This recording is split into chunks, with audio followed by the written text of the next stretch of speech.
की बात ही किसी ने खान साहब के कान में कही होनी है, मोदी ने माफी मांग ली है, तो उन्होंने आगे कौम में दस कोर्स खान साहब ने टीवी थोड़ी देखा होगा। वही ना, उनको तो जिसने बताई उन्होंने कहा अच्छा माफी मांगी है, उन्होंने अपनी कौम से खिताब में शामिल कर लिया। जनाब देखो उसे लॉकडाउन होया था, मोदी ने माफी मांगी। वो बातों से भी ये महसूस हो रहा है कि वो गुफ्तगू जिस तरह से कर रहे हैं कि वो उन्हें पता कोई नहीं है कि माफी किस बात में माफी मांगी है। हमारे साथ हमसाया मुल्क में देख लें, उनकी हुकूमत ने फैसला किया या 2 या 3 दिन पहले कि सारा हिंदुस्तान को वो लॉकडाउन कर देंगे। आज वहाँ हालात देख लें, आज हालात ऐसे हैं कि उनके प्राइम मिनिस्टर ने कौम से माफ़ी मांगी है, और माफ़ी ये मांगी है कि हमने बड़ी सोचे समझे बगैर लॉकडाउन कर दिया था। अच्छा जी, इसमें सबसे पहले तो जो है ना जनाब, बड़ा सोशल मीडिया पे चल रहा है, खान साहब ने कहा मोदी ने माफ़ी मांगी कि उसने जो है लॉकडाउन कर दिया था। तो मैं सुना दूं आपको कि मोदी ने माफ़ी मांगी है, तो किस बात पे मांगी है कि नहीं मांगी, दिखाइए। मैं सभी देशवासियों से क्षमा मांगता हूं, और मेरी आत्मा कहती है कि आप मुझे जरूर क्षमा करेंगे, क्योंकि कुछ ऐसे निर्णय लेने पड़े हैं जिसकी वजह से आपको कई तरह की कठिनाइयां उठानी पड़ रही हैं। खास करके मेरे गरीब भाई बहनों को देखता हूं तो जरूर लगता है कि उनको लगता होगा कि ऐसा कैसा प्रधानमंत्री है, हमें इस मुसीबत में डाल दिया। उनसे भी मैं विशेष रूप से क्षमा मांगता हूं। हो सकता है बहुत से लोग मुझसे नाराज भी होंगे कि ऐसे कैसे सबको घर में बंद कर रहे हो।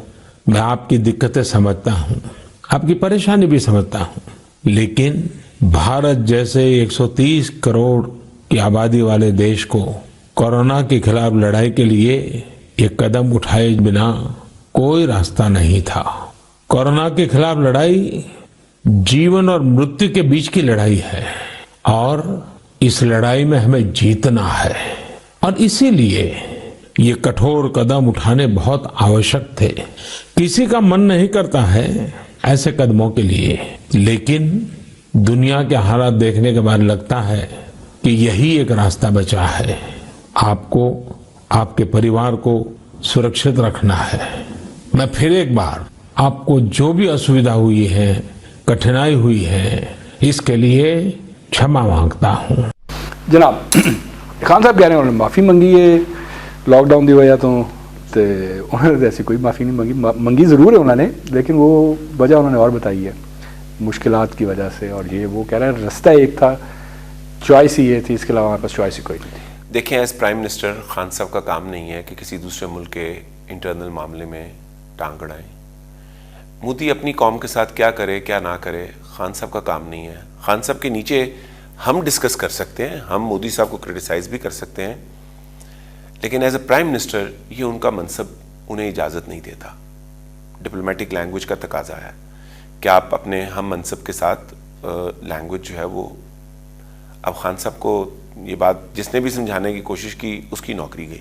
लेकिन खान साहब को ये किसने, देखिए ना, उड़ती उड़ती बात ही किसी ने खान साहब के कान में कही होनी है, मोदी ने माफ़ी मांग ली है, तो उन्होंने आगे कौम में दस कोर्स खान साहब ने टीवी थोड़ी देखा होगा। वही ना, उनको तो जिसने बताई उन्होंने कहा अच्छा माफ़ी मांगी है, उन्होंने अपनी कौम से खिताब में शामिल कर लिया। जनाब देखो उसे लॉकडाउन होया था, मोदी ने माफ़ी मांगी। वो बातों से भी ये महसूस हो रहा है कि वो गुफ्तगू जिस तरह से कर रहे हैं कि वो उन्हें पता कोई नहीं है कि माफ़ी किस बात में माफी मांगी है।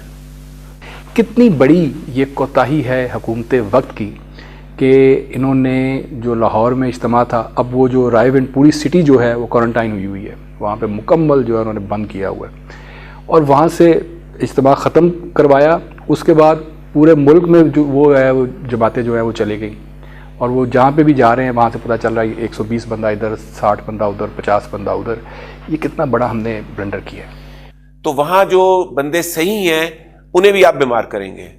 हुकूमत की सबसे पहली गलती तो ये है कि जब इन्हें पता चल गया था कि कुंभ के शहर में शदीद ये फैल चुका है, तो ईरान से जो ज़ायरीन आ रहे थे, इन्हें चाहिए था उन ज़ायरीन को अपने किसी बड़े शहर के करीब लाके एक बहुत बड़ा क्वारंटीन सेंटर बना देते हैं, या तकसीम कर देते हैं उनको। नहीं, बहुत बड़ा क्वारंटीन सेंटर जिसमें प्रॉपर इंतजामात होते हैं, जो 10-15 दिनों में तैयार हो सकता है। इंडिया ने वहीं पे रोक दिया था, और वो जो टेस्ट क्लियर होते गए उनको वो बुलाते गए।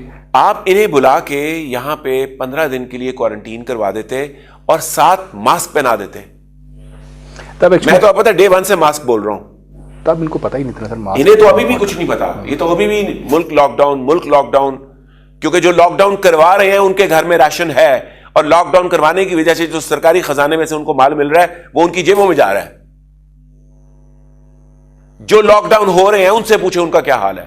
मैंने दिखाया आपको कितना बुरा हाल है। करवाने वालों को तो सहाफी बैठ के कह रहे हैं लॉकडाउन करवा दो, ओ भाई तुम्हारी तनख्वाह 8 लाख रुपए, तुम लॉकडाउन करवाने का कह रहे हो, तुम्हें क्या फर्क पड़ता है? तुम तो 2 साल लॉकडाउन में भी रह सकते हो, तुम्हारी तो फिर भी तनख्वाह लगी हुई है, तुमने बैठ के चैनल पे जो सच झूठ बोलना है, लॉकडाउन तो चलना है, तुम्हारा क्या नुकसान करेगा? सनसनी फैलानी खुदा के लिए बंद करें। आपके मुल्क के अंदर 23 करोड़ आबादी है, भारत के अंदर 1 अरब 30 करोड़ आबादी है, चाइना भी एक बहुत बड़ी आबादी का मुल्क है। चाइना ने क्या पूरा मुल्क लॉकडाउन किया हुआ है? उन्होंने तो वहां भी जो है अब हर जगह उन्होंने निकाब ये मास्क पहनाया हुआ है लोगों को। आप चाइनीज को देख लें, किसी भी वीडियो में देख लें, मास्क पहना हुआ चाइनीज नजर आएगा आपको। ये अवेयरनेस भी है इसके अंदर एक फैक्टर। देखिए, जब आपने ईरान से आने वालों को नहीं रोका तो वो पाकिस्तान पहुंच गया, लोग अपने अपने घरों में चले गए, जो कि हजारों में थे। कुछ फिगर्स आ रही हैं 6,000 की, कुछ फिगर्स आ रही हैं 17,000 की, कुछ फिगर्स आ रही हैं 67,000 की, जितनी भी थी। ये कोरोना वायरस ईरान से लेके हमारे ज़ायरीन आ गए, फिर माशाल्लाह उन ज़ायरीन से कोरोना वायरस लेके हमारे तबलीगी जमात वालों ने घर घर फैलाने का काम शुरू किया। अगर पावर भी इस्तेमाल करनी पड़ती तो इन्हें तबलीगी जमात के इज्तिमा को रोकना चाहिए था। मिनिमम वहां हर किसी को हिजाब तो पहना देते, मिनिमम। लेकिन हालात में पहले ही समझा आप मिनिमम लोगों को एक पहनने को कहते कि मास्क के बगैर कोई नहीं आएगा। और आज भी आप देखें मास्क पे कोई तवज्जो नहीं है। मास्क के बारे में एक मिथ लिख के ना, WHO की मिथ ब्रेकर, कि आपने अगर स्टीम ली तो इससे कोई फायदा नहीं होगा, आपने अगर मास्क पहना तो इसका कोई फायदा नहीं होगा, वो चला दिया है। जिसमें हर बंदे ने शुरू में तो हमने भी सोचा यार मास्क का कोई फायदा ही नहीं है, ये तो वर्ल्ड हेल्थ ऑर्गेनाइजेशन से आया है। फिर जब इसको स्टडी किया बैठ के तो पता चला ये एक ही तो टूल है जो बचाएगा, और तो किसी टूल ने बचाना ही नहीं है। फर्स्ट डिफेंस ही आपका ये है, फर्स्ट डिफेंस। अब हम यहां दफ्तर में सब लोग काम कर रहे हैं, हम तो छुट्टी नहीं कर सकते। मीडिया का धंधा ही ऐसा है कि आपको काम पे आना ही आना है। तो क्या कर रहे हैं? मास्क पहन लिए सबने, ग्लव्स पहन लिए, मास्क पहन लिए, ग्लव्स पहन लिए। शो में बैठे हैं इसलिए उतारे हुए हैं, शो खत्म होगा और शो में हम 8-6 फुट के फासले में बैठे हुए हैं। असल बात यह है कि क्या हम क्लियर हैं अपनी थॉट्स में? खान साहब कह रहे हैं कि लॉकडाउन का मैं हामी नहीं हूं और मैं लॉकडाउन की इजाजत नहीं, मैं लॉकडाउन नहीं करूंगा। और ये परसों वो कह रहे हैं, जबकि लॉकडाउन हुए 8 दिन हो चुके हैं और ठीक ठाक लॉकडाउन है, और 8 दिनों में लोगों की बस हो गई है। और हमारे इलाके में तो लॉकडाउन इतना सख्त है कि आपको सड़क पे निकलने नहीं दे रहे, सिर्फ हम मीडिया वाले हैं जो निकल पा रहे हैं। अभी तक खान साहब को यह पता नहीं चला कि मुल्क में लॉकडाउन है। किस किस्म के वो दुनिया से अलूफ होके रह रहे हैं, या फिर ये लॉकडाउन किसी और के ऑर्डर से हो रहा है और खान साहब अपने आप को इससे अलहदा कर रहे हैं कि ये मेरी मर्जी से नहीं हो रहा। क्योंकि बहरहाल इस वक्त पाकिस्तान में एक लॉकडाउन की कैफियत है, और उस लॉकडाउन की कैफियत को खान साहब का तस्लीम ना करना, वो 2 बातों में से एक है।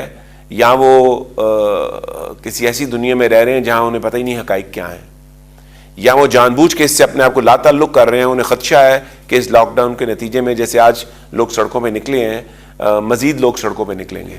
सर वो तो सख्त होता जा रहा है। पंजाब में आपको पता है पहले जो है 8 से 8 था, फिर 8 से 5 कर दिया। कल जो है वो सिंध में 12 से 3 जो है वो कर्फ्यू है। जो भी मैं प्रोग्राम शुरू होने से पहले जो मैं खबर सुन रहा था, टिकट चल रहे थे कि 12 से 3 कर्फ्यू है। तो ये तो सूरत जो है वो बढ़ रही है, यानी कि लॉकडाउन में सख्ती आ रही है। देखिए, लॉकडाउन से आप लोगों से उनका कारोबार छीन रहे हैं, उनका रिस्क छीन रहे हैं। बहुत लोग मुझ पे तनकीद करते हैं कि आपके नज़दीक इंसानी ज़िंदगी की कोई वैल्यू नहीं है। मैं एक रियलिस्टिक आदमी हूँ। अगर इंसानी ज़िंदगी में से खाना निकाल दिया जाए ना तो फिर कोई वैल्यू नहीं रहती, फिर हर शख्स उस खाने के लिए लड़ने मरने पे उतर आता है। और पाकिस्तान एक गरीब मुल्क है जिसमें करोड़ों लोगों को खाने का पूरा मौका नहीं मिलता। ये खान साहब ने भी कहा ना सर कि 25% मैं तो जो है उनसे वो इस बात पे इत्तेफाक करता हूँ। खान जो है खड़ा है, मतलब इस बात पे मैं समझता हूँ कि वो ऑन द राइट ट्रैक हैं, लेकिन इस बात पे कि लॉकडाउन तो हुआ है, लेकिन वो कह रहे नहीं हुआ। अब मैं ये नहीं कह रहा कि लॉकडाउन भी नहीं करना और हमने एहतियात भी कोई नहीं करनी और कोरोना को हमने फैलने देना है। मैं कह रहा हूं आप बैठ के सर जोड़ें और ये देखें कि आप लोगों को फैसिलिटेट कैसे करेंगे।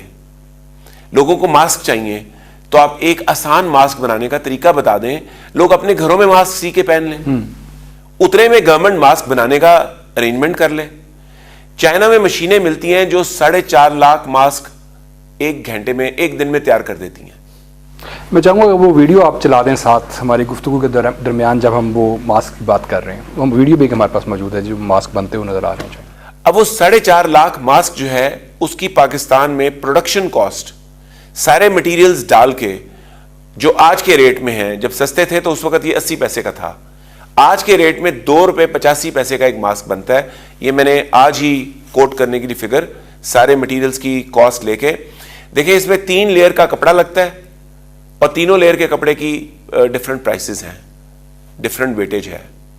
एक नोज पिन लगती है, उस नोज पिन की अपनी प्राइस है, और एक जो उसको पकड़ने के लिए बैंड लगता है। ये 5 आइटम्स हैं और बाकी एक मशीन लगती है। ये एक मशीन आपको 4.5 लाख मास्क बना के दे सकती है। पाकिस्तान की 23 करोड़ की आबादी के लिए अगर आप ये 30-40 मशीनें, 50 मशीनें इंपोर्ट कर लें, और ये एक मशीन कोई $1 बिलियन की मशीन नहीं है, ये तकरीबन पाकिस्तानी करेंसी में 2 करोड़ रुपए में एक मशीन आके लग जाती है, जो 4.5 लाख मास्क आपको बनाकर हर रोज दे सकती है।